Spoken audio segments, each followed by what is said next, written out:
अस्सलाम वालेकुम। ये हमारी कुछ पेपर्स रेडी हो गई हैं, तो मैं उसकी ऐसी छोटी सी एक वीडियो बना रही थी। ये बनाना पेपर थी, ये देखें, और ये भी बनाना पेपर है, लेकिन ये ना रेड है, ये रेड हो गई है। ठीक है, तो इसके अलावा और भी हैं, अंदर लगी हुई हैं, इसके अंदर आपको नज़र आ रही होगी।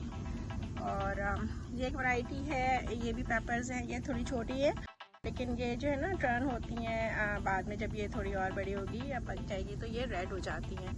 ठीक है, थोड़ी सी है। इसके अलावा एक और पेपर की वैरायटी, ये कैप्सिकम है, तो आप जानते हैं, शिमला मिर्च।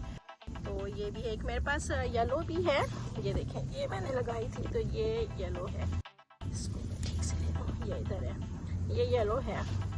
ठीक है, तो बस ये थोड़ी सी हैं पेपर्स। तो बस ऐसे मैंने सोचा आपको मैं थोड़ी सी इसकी वीडियो दिखा दूँ बना के ना।